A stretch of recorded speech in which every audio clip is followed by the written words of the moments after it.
찬송가 401장입니다.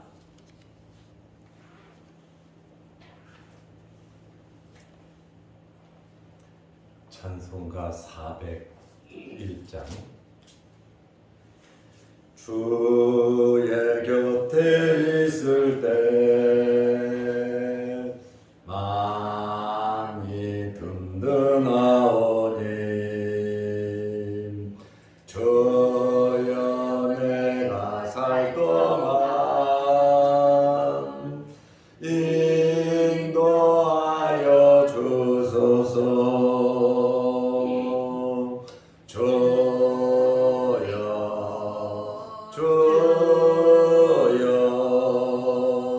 나를 인도하소서. 바른 세상 살 동안 주여 인도하소서.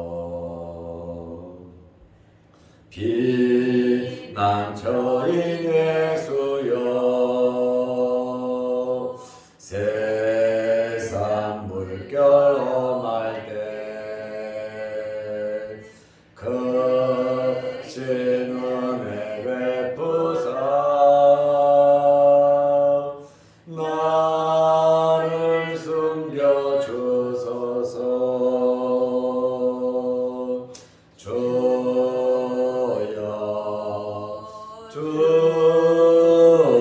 주여 나를 인도하소서. 바른 세상 살 동안 주여 인도하소서.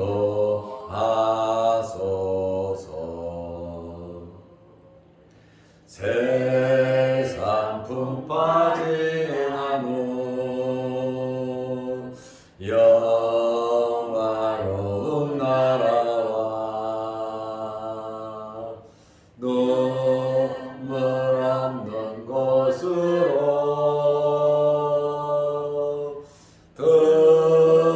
들어가게 하소서.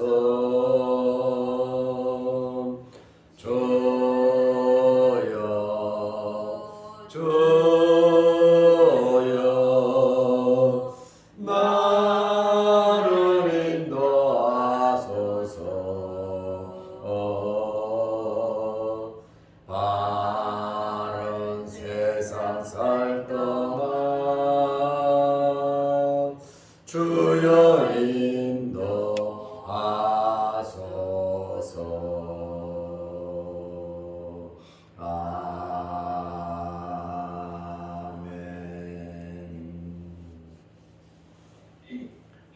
사도신경으로 우리의 신앙을 고백하겠습니다. 전하사 천지를 만드신 하나님 아버지를 내가 믿사오며 그 외아들 우리 주 예수 그리스도를 믿사오니 이는 성령으로 잉태하사 동정녀 마리아에게 나시고 본디오 빌라도에게 고난을 받으사 십자가에 못 박혀 죽으시고 장사한 지 사흘 만에 죽은 자 가운데서 다시 살아나시며 하늘에 오르사 전능하신 하나님 우편에 앉아 계시다가 저리로서 산자와 죽은 자를 심판하러 오시리라.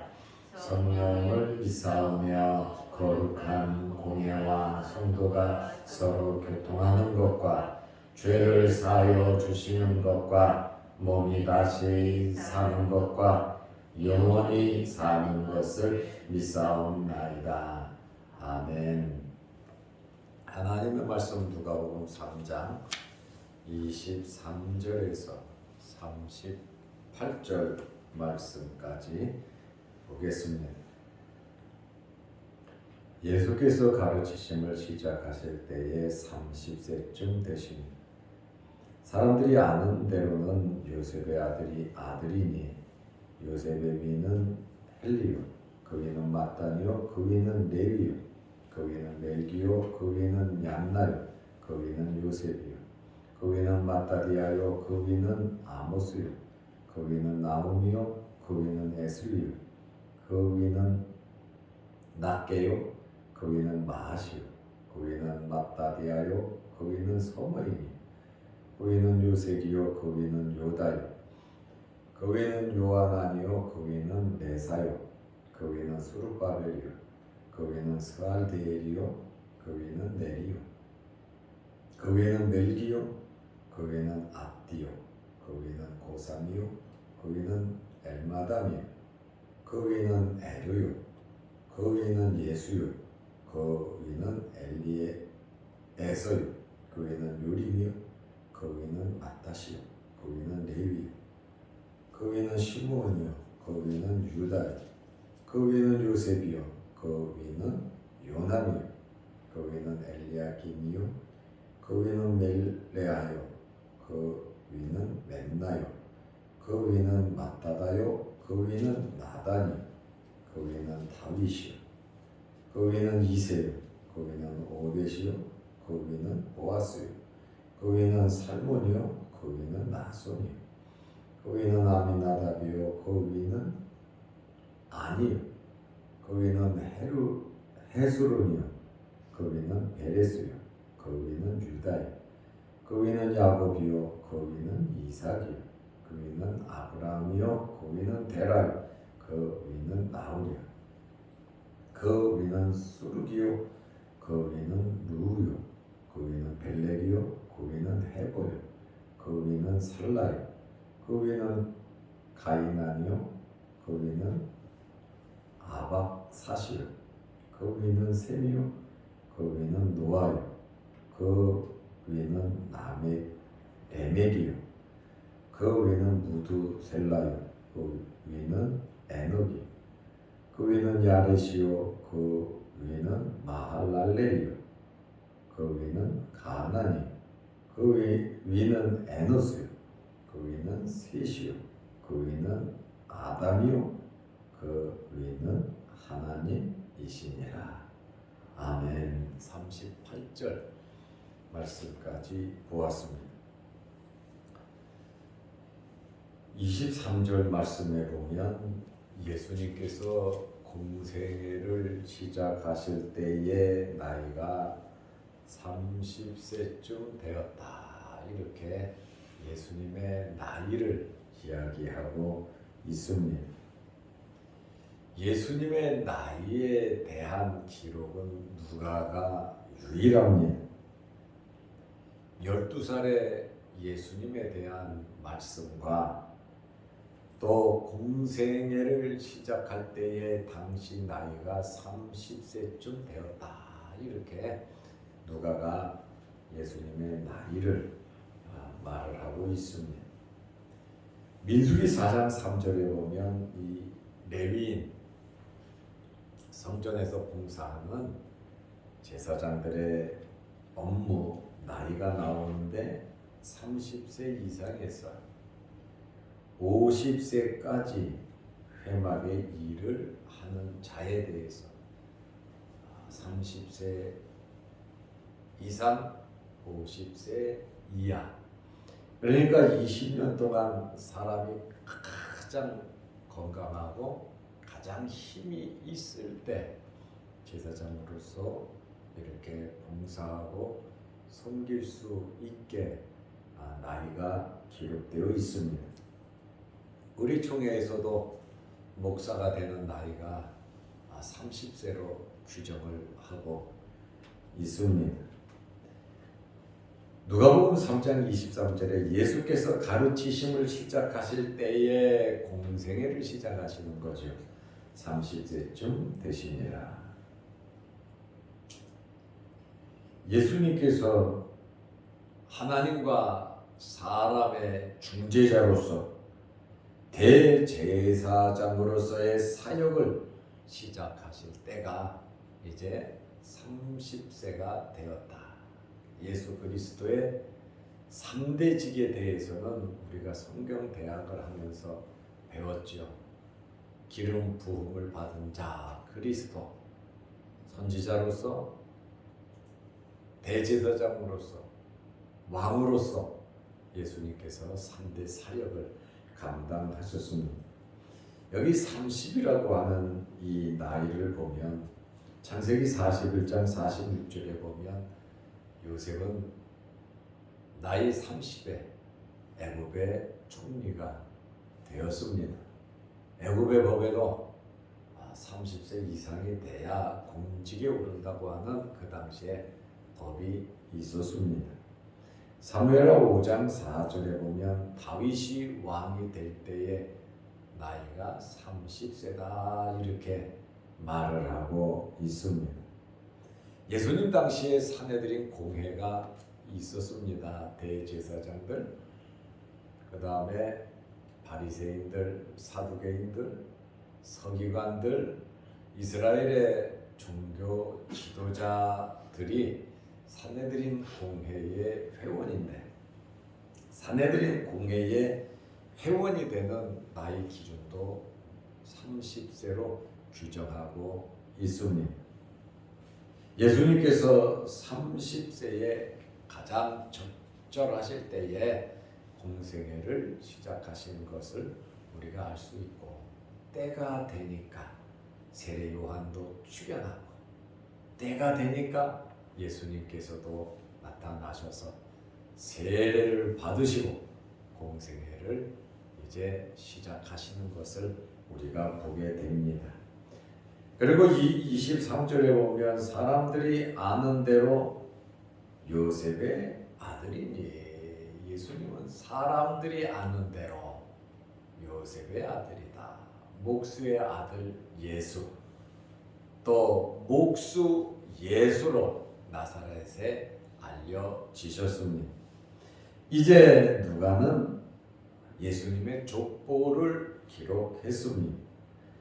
요셉의 아들이니 요셉의 위는 헬리오 하면서 23절 24절부터 38절까지 족보가 자세하게 기록이 되어 있습니다.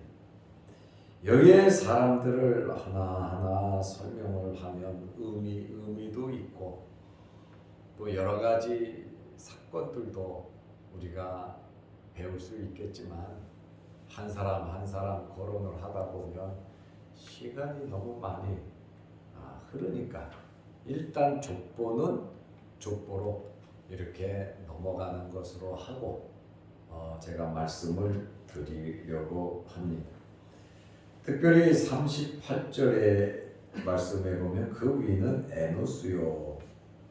이 에노스는 아담의 손자입니다. 그리고 셋이 109살에 에노스를 낳았습니다. 그리고 90세에 가이난을 낳았고 905세를 향수했습니다. 그 위는 셋이요. 아담의 셋째 아들이 셋입니다. 가인이 아벨을 죽임으로 아벨 대신 태어난 사람이 바로 셋입니다. 아담이 130세에 셋을 낳았습니다. 그리고 셋은 105세에 에노스를 낳았고 912세에 셋이 죽었습니다. 그 위는 아담이요. 아담은 하나님의 형상대로 창조된 최초의 사람입니다. 타락하기 전에는 갈비뼈로 만든 하와와 함께 에덴 동산에서 살았습니다. 그런데 하나님의 말씀을 범함, 선악과를 따먹음으로 에덴에서 쫓겨났죠. 에덴에서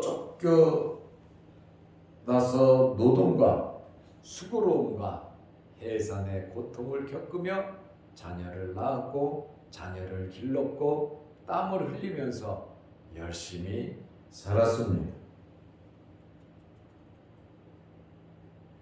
장남 가인이 차남 아벨을 죽이고 130세에 셋을 낳았고 930세에 아담은 죽었습니다. 이렇게 지금 족보에 대해서 23절과 38절 시작과 끝절을 제가 말씀을 드렸습니다. 이제 족보의 이 특징에 대해서, 이 전체적인 이 족보의 특징에 대해서 잠깐 말씀을 드리겠습니다. 누가는 족보를 아담까지 기록한 것이 아니라 하나님에게까지, 그 위는 하나님이요 해서 이 사람으로만 딱 아담으로 끝나는 게 아니고 하나님까지 연결시키고 있습니다. 하나님께서 아담의 위라고 이렇게 기록한 것은 하나님은 창조자이시기 때문에 그렇습니다. 그리고 예수님의 족보를 하면서 하나님까지 올라가는 것을 보면 예수 그리스도는 하나님의 아들이심을 증거하고 있습니다. 지금 예수님 족보를 하면서 하나님까지 올라가 있잖아요. 그래서 예수님께서는 진정한 하나님의 아들이심을 누가는 보여주고 있습니다. 성경에 보면 족보가 마태복음 1장에 나옵니다. 그리고 누가복음 3장에 나옵니다. 마태, 마가, 누가, 요한 4복음서에서 족보에 대한 기록은 마태복음하고 누가복음에만 있습니다. 마태의 족보와 누가의 족보의 굉장히 중요한 이 중요점은 예수님은 족보를 통해서 메시아이심을, 예수 그리스도는 다윗의 자손이고 메시아이심을 증거하고 있습니다. 그래서 예수께서 다윗의 자손임을 밝히고 있고 또 다윗의 후손으로 오신다고 하는 그 선지자의 예언이 그대로 이루어진 것을 족보를 통해서 알 수가 있습니다. 예수님께서는 메시아로서 사명을 감당하기 위해서 예수님은 하나님의 아들이시고 신성을 갖고 계시고 또 사람의 아들 인성, 지금 예수님에 대한 족보를 그 위 요셉의 위는 하면서 족보를 쭉 해서 하나님까지 올라갔잖아요. 그래서 예수님께서는 신성과 인성이 있으신 구세주 메시아이심을 족보를 통해서 알려주고 있습니다.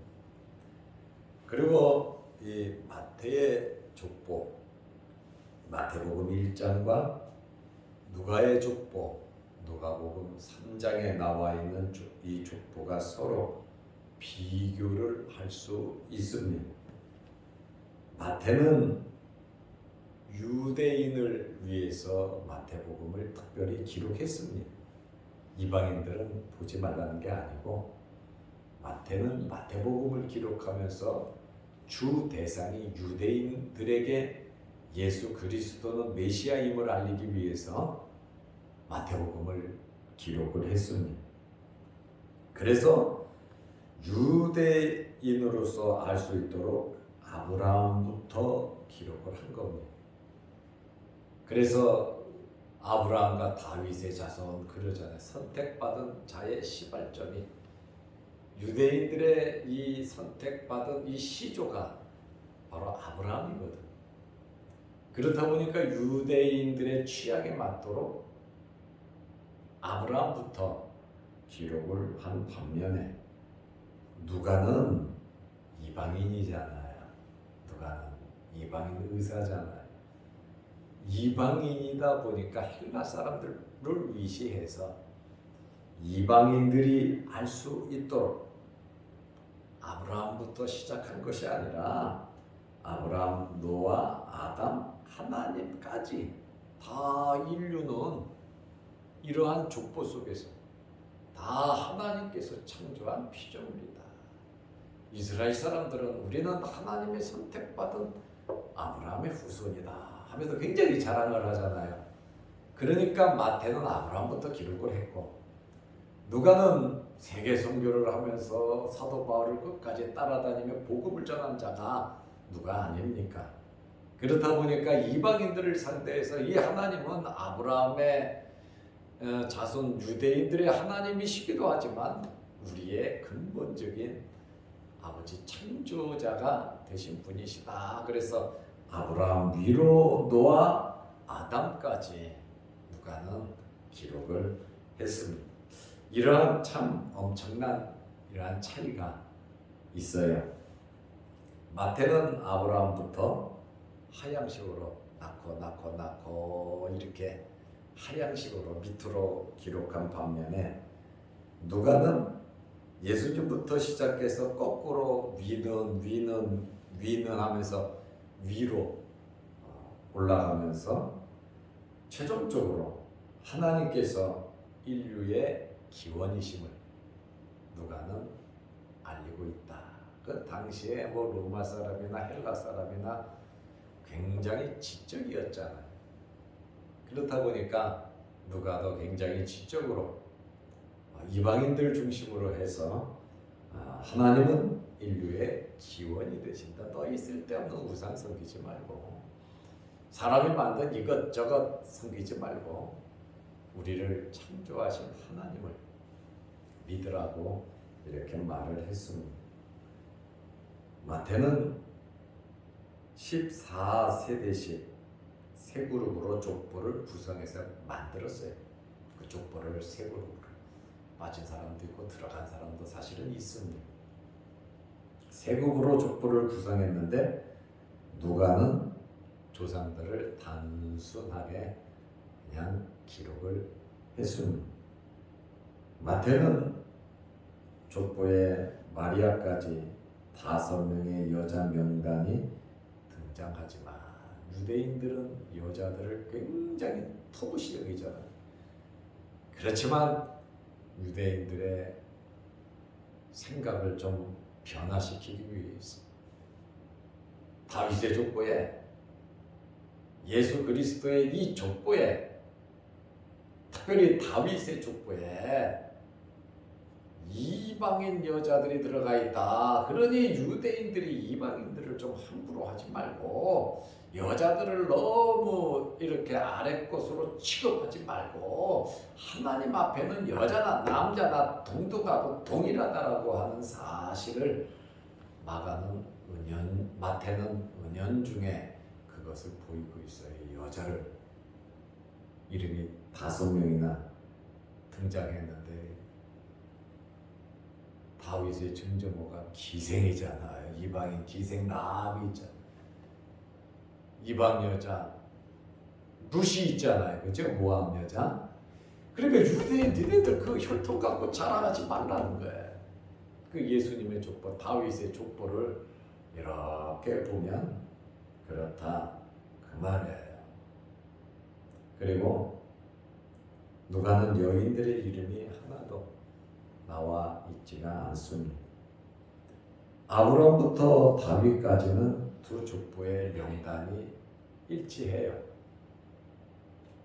우리는 유대식으로 히브리식으로 이렇게 마태복음의 족보를 많이 읽다 보니까 거기에 익숙해져 있는데 여기 누가가 기록한 족보를 보면 이름이 조금씩 발음이 달라요.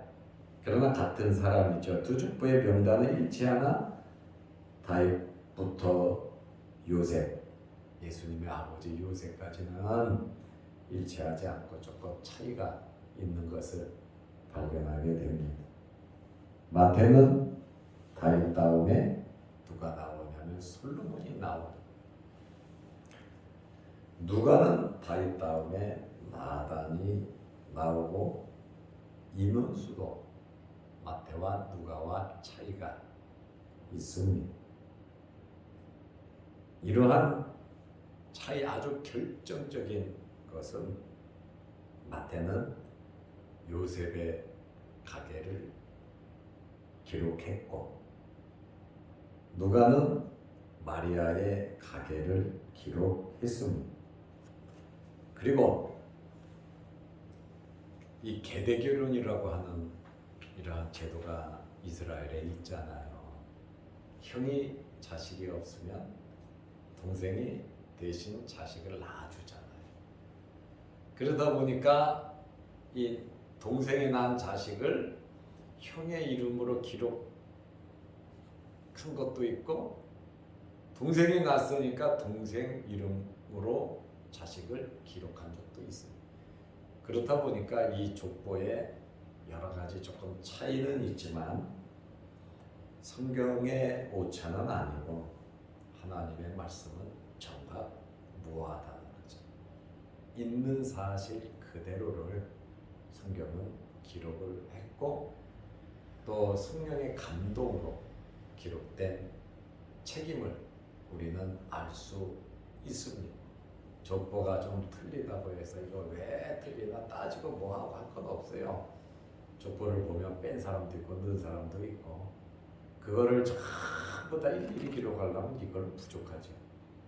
그러나 이러한 이 말씀을 보면 하나님의 말씀은 정확 무오하게 기록이 되어 있고, 누가가 누가복음을 기록하면서 초두에 그랬잖아요. 예수님의 행적에 대해서 처음부터 끝까지 자기도 연구하고 또 연구하고 알아보고 미루어 살핀 자들이 많으나 나도 예수님의 행적에 대해서 이렇게 기록을 했다, 이렇게 말씀하고 있잖아요.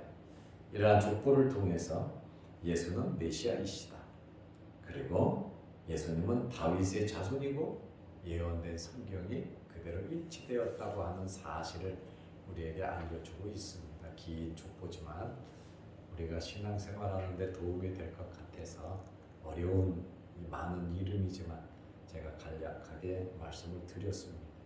말씀을 통해서 은혜가 되시기를 바랍니다. 기도하겠습니다.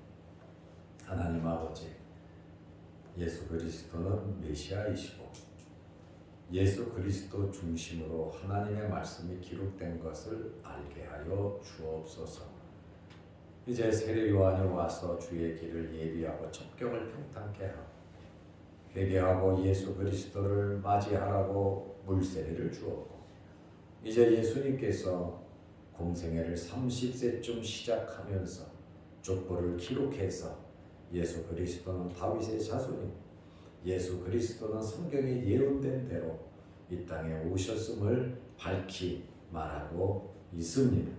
누가를 통해서 우리 인류의 창조자가 하나님이심을 알리며 유대인이나 이방인이나 예수 그리스도를 믿어야 구원받는 사실을 우리에게 밝혀주고 있습니다.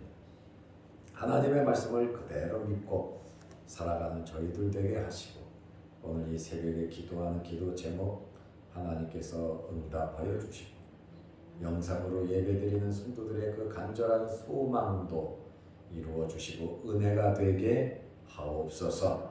오늘 하루도 성령의 충만함으로 성령의 인도함을 받으며 예수 그리스도는 메시아이심을 증거하며 살아가는 하루가 되게 하옵소서. 예수님의 이름으로 기도드리옵나이다. 아멘. 하늘에 계신 우리 아버지여, 이름이 거룩히 여김을 받으시오며 나라의 마옵시며 뜻이 하늘에서 이룬 것 같이 땅에서도 이루어지이다. 오늘날 우리에게 일용할 양식을 주옵시고 우리가 우리에게 죄 지은 자를 사하여 준 것 같이 우리 죄를 사하여 주옵시고 우리를 시험에 들게 하지 마옵시고 다만 악에서 구하옵소서. 대개의 나라와 권세와 영광이 아버지께 영원히 있사옵나이다. 아멘. 자유롭게 기도하시기 바랍니다.